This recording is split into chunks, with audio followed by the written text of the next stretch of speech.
ഇത് കണ്ടാൽ നട്ടപ്പാതിരിയായിട്ട് തോന്നുമെങ്കിലും ഇത് പുലർച്ചെ 5 മണിയാണ്. ഇന്നൊരു പ്രത്യേക തരം ദിവസമാണ്. അതായത് ഇന്ന് നമുക്ക് എക്സാമാണ്. പഠിക്കാൻ വേണ്ടിയാണ് രാവിലെ എണീറ്റെങ്കിലും പഠിക്കാനുള്ളൊരു മൂഡില്ല.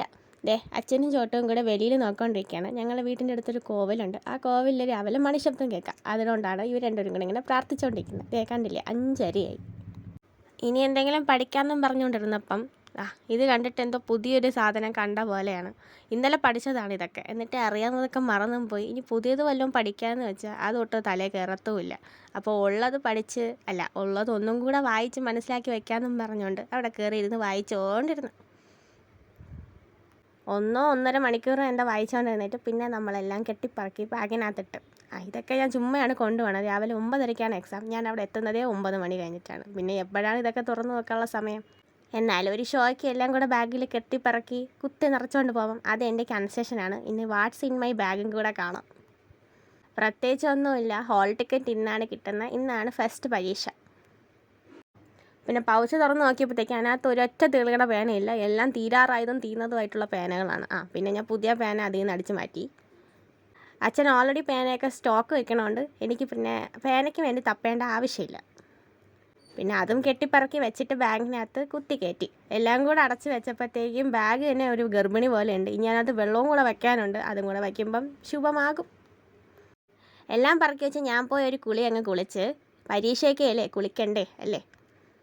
പിന്നെ അമ്മ ആഹാരം കഴിക്കാൻ വിളിച്ചായിരുന്നു. അപ്പോൾ 4 ഇഡ്ഡലി, സാമ്പാർ, പപ്പടം, ഇതാണ് രാവിലത്തെ ആഹാരം. കോളേജിൽ പോകുന്ന ദിവസം ദോശ അല്ലെങ്കിൽ ഇഡ്ഡലി, അതാണ് ഇവിടുത്തെ മെയിൻ.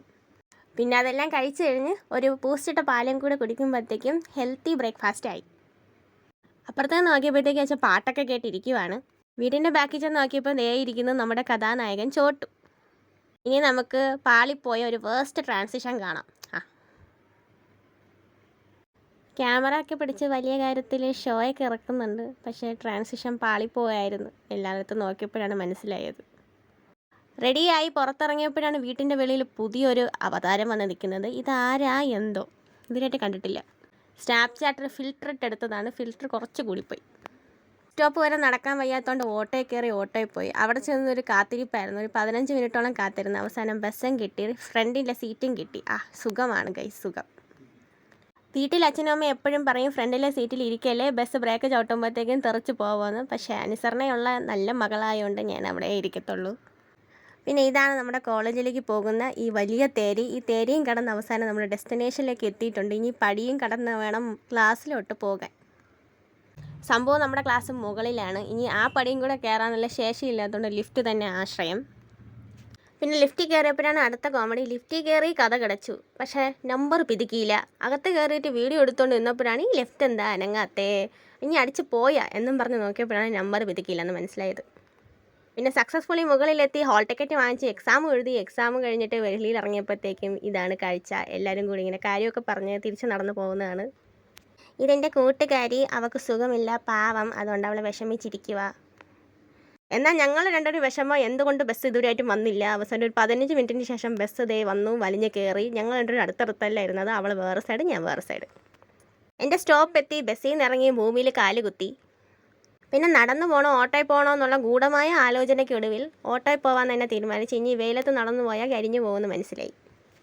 ഇവിടെ നിന്ന് 1 കിലോമീറ്ററേ ഉള്ളൂ എൻ്റെ വീട്ടിൽ. പക്ഷേ എനിക്ക് വയ്യ വെയിലത്ത് നടന്നു പോകാൻ. അതുകൊണ്ട് പിന്നെ ഓട്ടോയിൽ തന്നെ വന്ന്. പിന്നെ അതാണ് ഞങ്ങൾ വീട്ടിനടുത്തുള്ള അമ്പലം. പിന്നെ എൻ്റെ വീട്ടിലങ്ങ് എത്തിയാൽ മതിയായിരുന്നു. വീട്ടിലെത്തിയപ്പോഴത്തേക്ക് ഞാനൊരാളവിടെ കണ്ടു. വീട്ടിൻ്റെ സൈഡിൽ ഒരാൾ എന്നെ നോക്കി ഇരിപ്പുണ്ടായിരുന്നു. പക്ഷേ എന്നെ നോക്കിയിരിക്കുന്നെന്ന് പറഞ്ഞിട്ട് വേറെ കാര്യമൊന്നുമില്ല. എന്നെ കണ്ടിട്ട് അവൻ ഓടിയൊന്നും വരത്തില്ല. എന്നെ കണ്ടിങ്ങനെ കണ്ണുരുട്ടി നോക്കിക്കൊണ്ടിരിക്കും. പിന്നെ ഞാൻ അവനെ പോയി ഡിസ്റ്റർബ് ചെയ്യും. അവൻ ഒരു സ്ഥലത്തിരിക്കാൻ ഞാൻ സമ്മതിക്കില്ല. ഇതാണ് അവൻ്റെ മൈൻഡ് വോയിസ് എന്ന് പറഞ്ഞാൽ, ഇറങ്ങിപ്പോടി, നിന്നെ കൊണ്ട് എനിക്ക് ഇരിക്കപ്പുറതി ഇല്ലല്ലോ എന്നൊക്കെ ആയിരുന്നു. ഇരിക്കപ്പുറതി കൊടുക്കില്ല ഞാൻ അവനെ ഞാൻ ഇങ്ങനെ ഇറിറ്റേറ്റ് ചെയ്യുന്നത് വലിയ ഇഷ്ടമൊന്നുമല്ല. പക്ഷേ എനിക്കത് ഭയങ്കര ഇഷ്ടമാണ്. പിന്നെ അമ്മയുടെ അടുത്ത് എനിക്ക് വിശന്നിട്ട് കുടൽ കരിയണേ എന്ന് പറഞ്ഞപ്പോൾ ചൂട് ചോറ് തന്നു. അപ്പോഴാണ് താഴെ ഒരാൾ ഇരിക്കുന്നത് ഞാൻ ശ്രദ്ധിച്ചത്.